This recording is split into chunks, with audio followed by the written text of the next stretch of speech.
Introduction. The true story behind this story. Sometime in 1944, let me start again. Wrong date. The true story behind this story, A New Kind of Christian, A Tale of Two Friends on a Spiritual Journey by Brian McLaren. Sometime in 1994, at the age of 38, I got sick of being a pastor. Frankly, I was almost sick of being a Christian. My crisis of faith deteriorated to the point that one beautiful August afternoon, a year later, in the Pennsylvania mountains, on a day with one of those high-pressure Canadian air masses coming in from the northwest on a cool breeze, and with the humidity so low and air so clear, the distant mountains looked touchable. On this perfect summer day, I felt gray, low, foggy, dismal, and miserable as I had ever felt. I was sitting in a rocking chair on a porch overlooking a stunningly beautiful valley shining with light. And in the dazzling brightness, I wrote in my journal, 1 year from today, I will not be in ministry. I think that dark sentence was both despairing and hopeful. My prediction was wrong. Now, 7 years later, I am still a Christian, still in ministry, and enjoying both more than I ever have. But at that low tide of faith, my soul was trying to tell me something important, something I needed to listen to. Just as feelings of suicide are often an exaggerated way for our soul to tell us something we have been denying. Something like, the life you're living is insupportable. You can't keep living this way. My ministry death wish and urge for spiritual escape were telling me something I needed to attend to. At the time, I could only see two alternatives. One, continue practicing and promoting a version of Christianity that I had deepening reservations about, or two, leave Christian ministry and perhaps the Christian path and leave it all together. There was a third alternative that I hadn't yet considered. Learn to be a Christian in a new way. That is the subject of this book. Beginning that August day when the gloom inside my heart was so dark and the sunshine around me was so blazing and stark, a process of reevaluation was somehow set into motion. Perhaps I was like a person who spends a few days feeling suicidal and then decides, if I could seriously ponder ending my life, then I could do anything. I can change anything in my life. So instead of ending my life altogether, I'll end my life as I've been living it and start a new kind of life. I can now see a third alternative to the status quo and suicide. M. Scott Peck says that depression often accompanies the collapse of a mental map, or paradigm. It is a natural and necessary expression of grief, grief over loss of something perhaps as dear to us as a brother or a mother, our worldview or our way of seeing life. Alan Roxburgh, a colleague in the Terra Nova Project, an initiative to explore how Christian faith will reconfigure in the postmodern matrix, which is the 21st century, teaches people that this painful process of letting go of life as we have known it and embracing a new life on new terms, this process of paradigm change typically follows 5 phases. 1, stability. When life is fine, current theories explain everything adequately, and questions are few, like perhaps Dorothy of The Wizard of Oz living happily in Kansas. 2, discontinuity.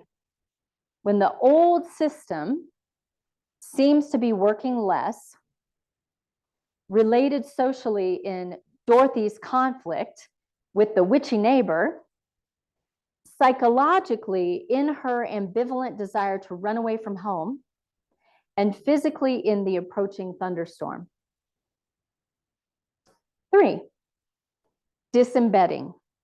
When we begin feeling that the current system is insupportable and we begin to disconnect from it, like Dorothy being carried away from Kansas in a tornado.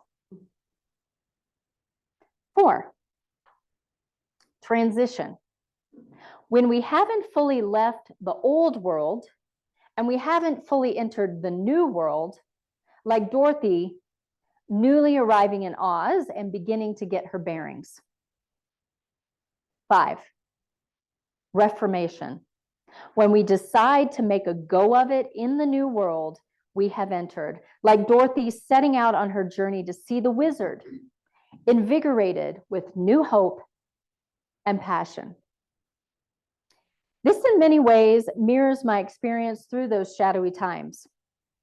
Andrew Jones, another colleague in the Terra Nova Project, once drew a diagram for me that created a similar scenario, and it looked something like this.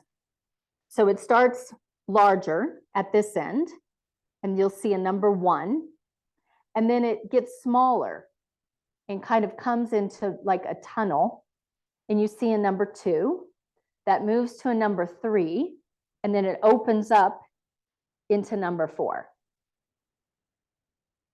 So big, moving to small, moving through small, and then opening to big again. And right in between number 2 and 3, there's a slash.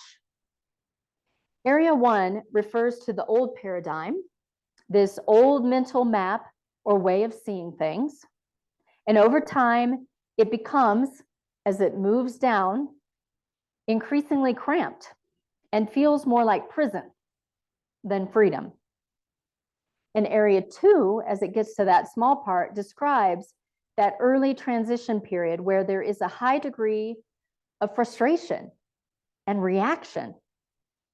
An individual or group in this phase turns against the old paradigm and can't stop talking about how wrong, inhumane, or unsupportable it is. In area 3, as you continue to move through that small part, people gradually turn from deconstructing the past to constructing the future and begin the hard work of designing a new paradigm to take the place of the old one.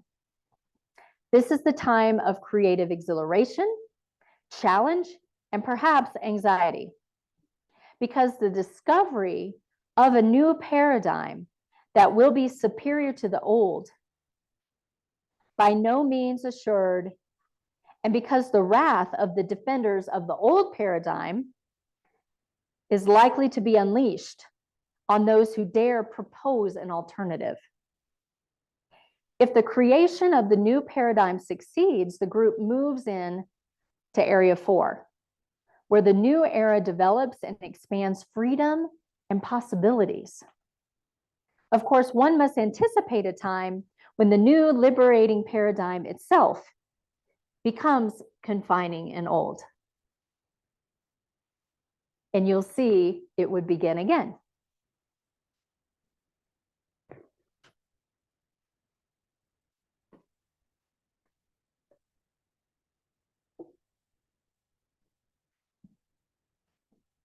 Jonah had a call from God. And in this story, the part that we don't hear today is when he's on the ship. God has called him to Nineveh. The boat is thrashing in the waves in the midst of a storm, and Jonah says, hey, let me just jump overboard. Throw me over, because I think all of this is happening because of me. And then you can go on about your way in calm waters. So he ends up in the sea, and then he gets eaten by the whale. Eventually he gets spit out, and he continues on his journey into Nineveh. Then, complaining, depressed, wondering where his call is actually taking him because of all these different ups and downs. There's a paradigm. The old paradigm starts shifting into something new. There's a new paradigm. And you can even see in this short story of 4 chapters that he goes through that old paradigm into a new paradigm multiple times. As God continues to call him and he gets off track, God calls him again, he gets off track. Next thing we know, Jonah's sitting under this bush because Jonah's pretty depressed, sad, disillusioned, questioning, what have I gotten myself into? Actually, what has God gotten me into? Maybe kicking himself a little bit. Yeah, I'm following God, but you know what? This was kind of stupid.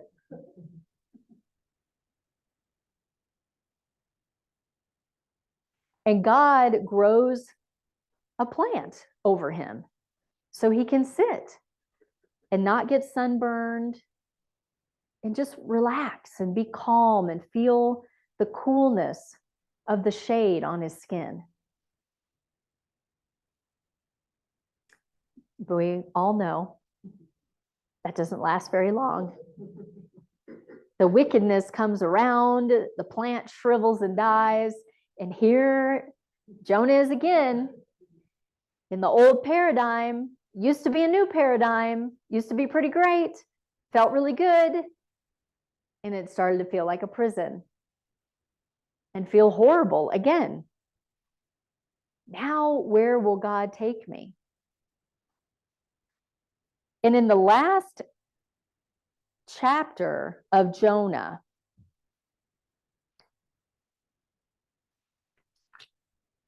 I'm going to read part of it to you.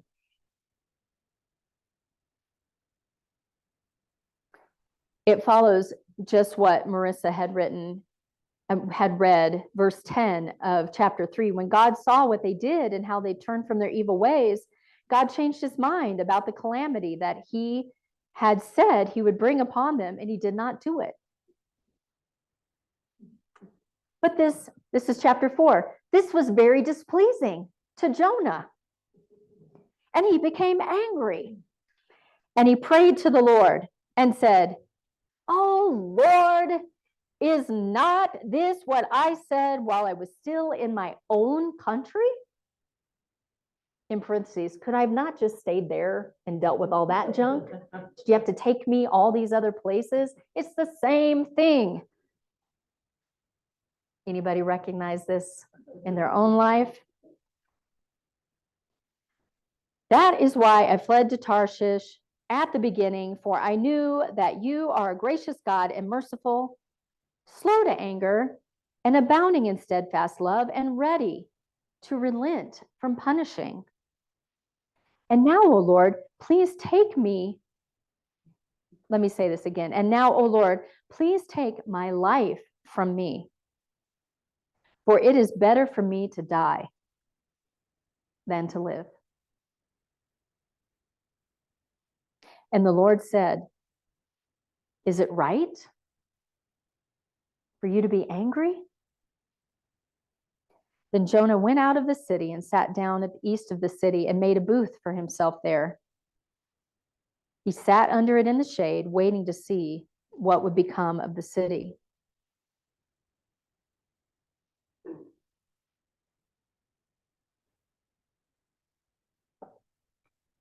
Even for biblical characters in the Bible, the old paradigm doesn't work anymore. They go on a journey to find something different. And sometimes sit there for a long time or pray and wrestle with, where's God going to take me next? What is God teaching me? God, where will I go from here? Our call from God is not from point A to point B, a straight line, a straight shot that will get us everything that we've expected, everything we planned, everything we dreamed of, everything we hoped for. And yet God is a good God, a God of abundance, a God of love, a God of commitment, steadfast, sure, trustworthy.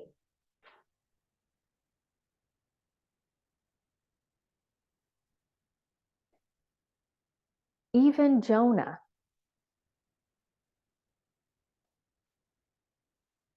follows his call, gets disrupted, and follows it again. We don't know how many different times God will call each of us. Jonah got called in that 4 chapters multiple times. So whether it's our first call, our second call, our third call, or more, God will not abandon us. Our call continues. And when we stay on the journey, when we stay in the struggle, when the challenges seem insurmountable, insupportable, God will be there. And what comes out of that are the miracles. We don't know what it will be like, but God will be with us. Now, I've told you my story, I think, a couple of times about when I was serving at Littleton Methodist, then I got called to start my own church plant called Open Space, and that ran for 5.5 years. And at that point, there were multiple things happening in my faith journey. My faith was changing, much like Reverend McLaren's. My childhood faith, my faith of my 20s and 30s, the things that I hoped and believed for didn't work for me anymore. They just didn't fit, or I had questions. And that's when I took a time of personal leave. Now, that was one of the hardest things I've ever done, is to shut down that ministry, because I brought people into it with me. We believed in it. We were passionate about it. We were going to take God out into the community of Littleton for people that might not ever come into a church building. So to close that was the end of a dream. And yet, closing that, even as challenging as it was, I knew there were still other chapters living on elsewhere in the United States. And that miracle brought the opportunity for me to have the time and space to become a mom. That wasn't even on my radar at that time. And I thought I was going to sit under that bush that God gave me forever. Felt like nothing was moving. That allowed me that space and time to live something a little different, gave me the opportunity not only to become a mom, but also to explore some of my own growth and development, which actually brought me closer into relationship with Steve and my kids, and then ultimately to here as the pastor of this church. It was like a new calling for me.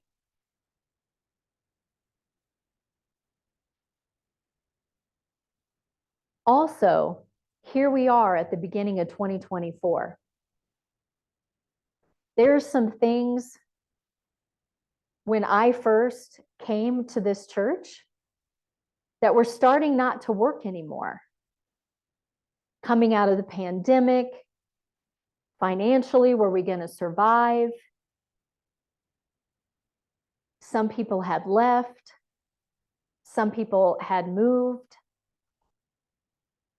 Some of the things that worked before COVID didn't work anymore. So it was a time that old paradigm came down, shrank a little bit, got a little smaller, a little tighter, until new ideas and new vision could come. I met you, and what opened up was a new paradigm. Now, where we were 2 years ago doesn't necessarily work for where we are now. And the new year is always a great opportunity to look at that. Like, where have we been? Where are we now? And as we shift from this old paradigm, we take what's working. Maybe some things die off. We move forward. Feel a little pressure in there. What's next? Where are we going? How will we have the money for it? What's our next big dream? Which opens up into the new paradigm that God's taking us to. We here are ripe for this new paradigm, for the shift to the creativity that will challenge us to take our call as Elizabeth United Methodist Church to the next level, to the new paradigm, to create the next big dream. Now, could we stay in the worry and the anxiety? Are these things working or not? Or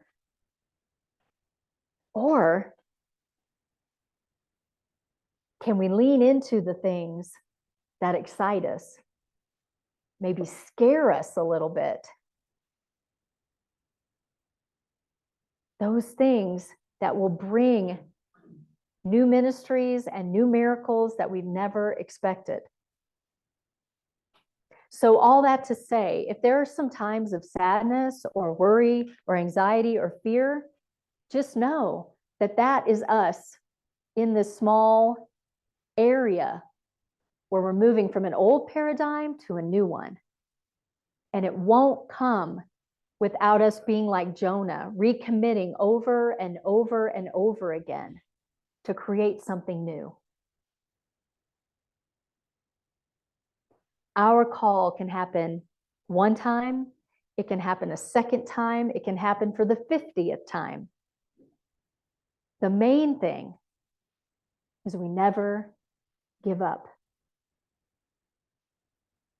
Never give up to see where God is calling us. Thanks be to God. Amen.